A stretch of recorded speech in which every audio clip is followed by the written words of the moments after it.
Hey everyone, welcome to Unique Ways with Thomas Gerard, an audio podcast. Got a really awesome guest today. Her recent work is photo-based, shifting from a long-standing painting practice in 2008. Her photography examines the context in which art is exhibited and made while relating those situations to material aspects of everyday life. Her painting projects were also parasitical, looking at the history of 17th, 18th, and 19th century painting from the point of view of gender. Please join me in welcoming Lucy Hogg. Welcome, Lucy. Thanks for having me. My pleasure. You ready for 20 questions? Yep. Okay, here we go. Number one, tell me a little bit more about yourself. What do you do? Okay. I think of myself as a visual artist, but that's always been a very mutating bundle of activities. But mainly I think of myself as a person who looks at things and takes notes. Great. Just a note for our audience, Lucy and I were just chatting before we started recording this, and I guess we know each other from, it sounded like 2003 on the Emily Carr campus here in Vancouver, Canada, where I'm recording from. That's right. 20 years ago. 20 years ago. Okay, question two. What's a key piece of knowledge that makes you different? That gave me something to think about because I don't think of myself as very different from anyone else in my peer group. So my peer group are now primarily recently retired people who are in the visual arts in some way or related fields. And I have friends who are younger than that, of course, but I have more in common with the former. I mean, there's more things to talk about, like parental issues or aging out. So, but with both groups, though I'm the only one who I could say was a reformed painter, that is someone who has quit paintings. So now I'm a photographer. Nice, I like that. Our last guest, Tara Rice, was talking about about her peer group and how she's trying to integrate more like young people who are up to date with trends and things like that. And Yeah. just to have that aspect. But yeah, I definitely feel the commonality between the people, especially on this podcast. And I try to break away from that if I can. Yeah. Yeah. Number three, why this of all things? Why do you do what you do? Um, well, I think it will go way back to when it didn't seem like I did anything else very well. But I went into fine arts with no real clear idea. But I had identified with the painter, and then quite strongly as a photographer, I minored in photography, but couldn't do both. So I never was comfortable describing myself either as a painter or as a photographer. But you become enmeshed in whatever systems take you in.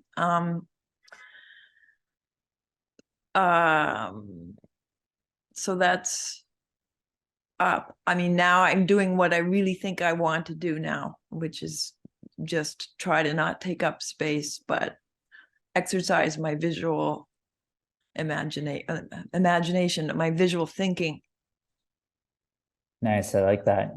Today I was just kind of having to make some big decisions, some big life decisions. And I was remembering back to Emily Carr as a student and choosing communication design and how when I made that choice, everybody told me not to make that choice and Yeah.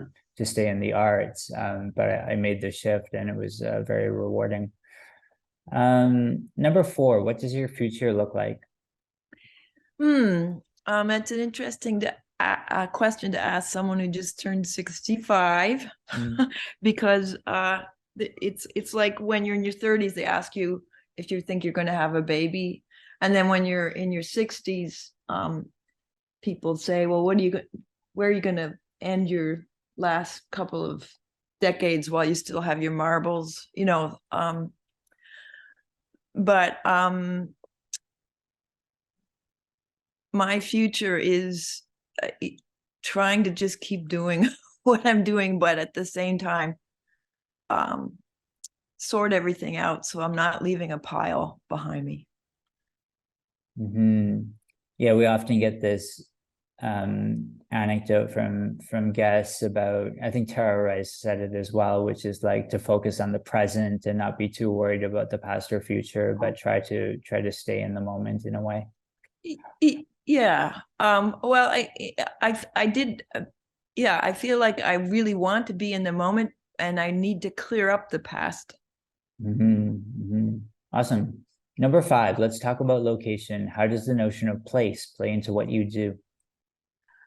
Um, well, it actually is pretty important as it turns out, as you know, when I review things. And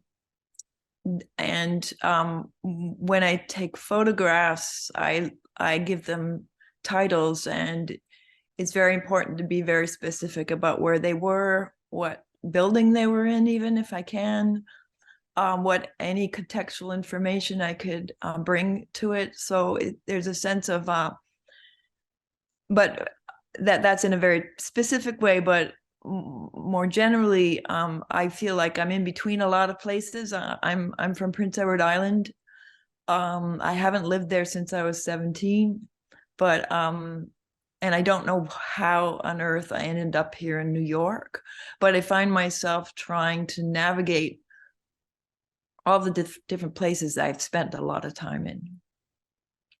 Great. And number 6, if you had to start from the beginning, what advice would you give your former younger self? Uh, I should have quit painting sooner. I always had a conundrum around it, even in undergrad, and but you know, you're as a young person, you have to form some kind of trajectory in order to just establish something. And Mm-hmm. so I got hired as painting teacher after I finished my master's, and that was my goal. I knew I could teach it, and I had ideas about how to teach it, and I thought it would be a good way to a good part-time job. Mm-hmm. It turned out to be a lot more than a part-time job, and took over. But uh, had I had the security of a job, I would have just switched out of painting sooner, for sure. Nice. What's a day in your life like?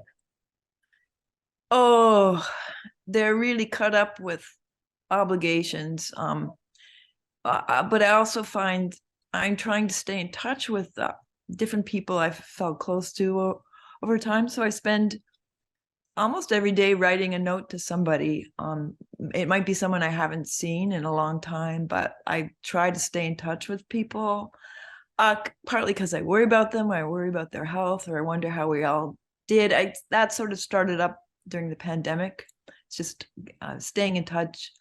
I live in a co-op building that I basically ended up being the manager of. And so it's a horrific kind of list of administration and, you know, facility management, which I never thought I would end up doing. So I really only spend a couple afternoons working on my, what I think of as my work, and working with the images, going systematically going through my archive of images that I have. I'm about 3 years behind. I was recently having a chat about Vancouver and Vancouver-based artists and how they often have to balance it with some kind of very real world Yeah. pursuit. It's kind of the only way to make it work here as well. Number 8, lifelong learning is a popular topic these days. How do you stay up to date?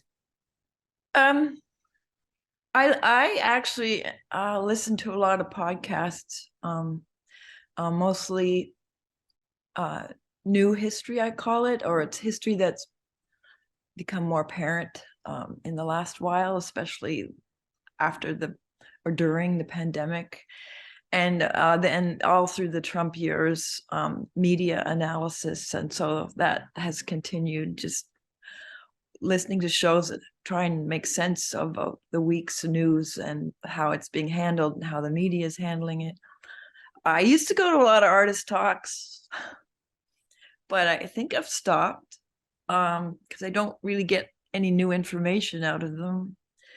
But if I do go, it's for anthropological reasons, just to see the crowd or see who's there and how a particular artist, for example, I went to an Andrea Fraser talk the other day, and I didn't learn anything much new about her, but I was able to see, I really wanted to know what kind of person she was. Nice. Yeah. Number 9 is, what tools do you use? Are you both digital and analog? I've actually become more and more digital. I used to teach drawing 101, Nicolaides' method of drawing the human figure. But I've become more digital with everything. So I use the latest Photoshop, and I designed my last book project. It's not a great, but I was learning about how to use InDesign. But I also use, my phone is like, it does everything. So, you don't have to have any other things around. The phone has all these apps that do all these amazing things. And I actually use my phone to write on in the morning when I wake up, because the laptop just seems too big. I also do writing on my phone. I talk about it, about using the Notes app and just kind of plugging away. Yeah, it's fun. Because it lets me, it's like having a little sketchbook. It just lets me write in any number of situations where I would be too lazy to haul out a pencil. It's easier to tap. Great. Okay, halfway, number 10. How do you deal with work-life balance? Let me just say, not very well. Mostly everybody is always saying how they don't have enough time. So that would be my answer to that. Great. And 11, if you weren't doing what you do now, what would you be doing? I'm a very scattered person, and I've pretty much attempted everything I would have wanted to do. That includes like sewing a coat or making Christmas tree decorations. I could more easily name the things I don't want to do, and having read your questions, I know that's next on the list. Yeah, if you want to go into that, what is it that you wouldn't want to do career-wise? Well, the administration and the daily micromanagement has expanded for everyone, I think. Just buying an airline ticket, but to avoid all that, you'd have to have a personal assistant or something, and then you'd have to deal with them. So there's no way out of it. Yeah, for sure. 13, what's your favorite word, quote, or sentence? I often say Bob's your uncle a lot. And I don't know if you've ever heard that phrase. I have, but can you repeat what it means? Well, it's a funny one because it's archaic. I mean, I grew up in a small province where up until the 1970s, the population was maybe 80% Anglo-Scottish extraction. And everybody had an Uncle Bob, which would be Robert, So everybody and their dog had an Uncle Bob. But now that has changed so much. So I say it because it doesn't mean anything anymore. That's funny. How about a least favorite word, quote, or sentence? Awesome. Because no one uses that word correctly. And I remember when people started using it, and it was some movie about two guys, somebody's big adventure or something. I think it was after that movie, everyone started saying awesome. And then I noticed my peers in their 30s started using it. I mean, they were picking it up from their kids. And And it just became ubiquitous when it actually, it's a word that means fear, fear of something huge and big, like the atom bomb, Right. So I just dislike it when words are misused. But the way language mutates, we're supposed to accept new meanings applied to old words. So I probably will have to just live with it. Good. And 15, if you had to pick one word to describe yourself, what word would you choose? Well, I used to have under my Instagram handle the word beleaguered. Nice. I changed it to reformed. But on bad days, it's helpless. And 16, what keeps you up at night? Well, that relates to the question you just asked, and I would say it's, the environmental crisis is what keeps me awake, because I mean, we have all this other crap happening, but a lot of it is related to environmental deprivation. So resources and too many people in the world, and also inequity. So those are the things that keep me, awake. Yeah. Great. And do you have a dream you're chasing? In a really selfish way, I just don't want to be on the street when I'm old. But if I had a daydream, I'd like to just take my work that I'm doing and show it a bit more, and maybe travel a little bit with it, and have a dialogue with people about it. Great. And final stretch, number 18, what inspires you?